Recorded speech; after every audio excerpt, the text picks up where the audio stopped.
First of all, what we need to understand is the fact that we are, by virtue of the Herdsmen encroaching on farmers' lands, and then the crisis in which we are now engulfed in, which is the kidnapping, the cases of people being evicted from their farmlands. First and foremost, is a crisis that is created by the local capitalist ruling elite. The government itself created this crisis. That's the first thing we need to identify. The major problem, the major crisis confronting Nigerian working people today is not Fulani, it's not Hausa, it's not the Igbo man, it's not the Yoruba man. And the only way to liquidate them, to take them out, is not by ethnic profiling. It's not by saying, oh, because they are Fulani, they're all Fulani are kidnappers. It is fallacious. It is to say that as long as we apprehend any Herdsman that is kidnapping or doing anything untoward to the people in the community people should organize against them. The people in the community should organize with arms against them. There is no illusion about it. What is clear today is that the Nigerian state is crumbling. That is just the truth. The Nigerian state, the Nigerian government has abandoned its primary objective of protecting the mass of the working people, and we cannot afford a government that cannot afford those security. We cannot afford a government that cannot afford the well-being of its people. Now, as far as law is concerned, because your question is three-layered, whether it is lawful on the part of Sunday Igboho to now declare a fatwa to say it's going to evict the Fulani Herdsmen.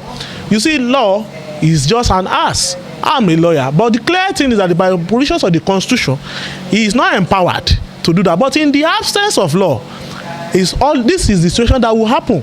I am not a subscriber to the redentist views or to these ethnic separatist views of Sunday Igboho, and we do not need an ethnic savior to save us, because that road is a road we have traveled many times in this country. We have seen the Nnamdi Kanu phenomenon in this same country. In fact, as far back as 1966, there was a huge movement for separation of the northern region for Araba Republic. We have seen the agitation of Gani Adams for Oduduwa Republic, and we have seen all kinds of agitations across board, but it's a well-worn road that has always led to what? To the empowerment of these elements. Look at the Delta militants. Today, they are multi-billionaires. In the next period, we are going to see a Sunday Igboho mega bujusified. That this is going to become a front line from just a political thug. It's going to become a front line ruling elite politician. It's going to be part of the oppressors. It's a road we cannot afford to travel again. We should come down from that bus. We are the road ahead.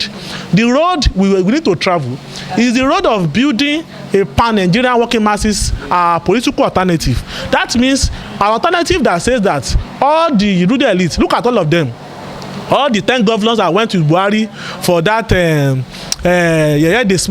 registration exercise, in which they even breached their own guidelines on COVID-19. It is clear that these people don't care about our lives, they don't care about safety, they don't care about our health, and they are all united.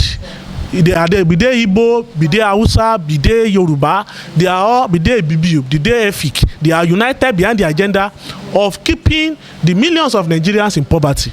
We, the oppressed people, we, the 99%, we need to unite across the ethnic divide.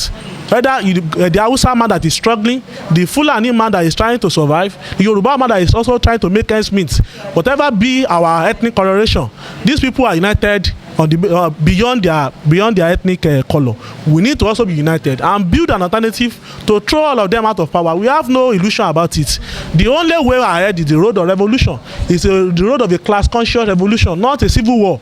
We need to throw out this band of ruling elite out of power and create a new egalitarian, socialist, democratic Nigeria, wherein the commanding right of the economy will be galvanized for the use of education, for the use of healthcare,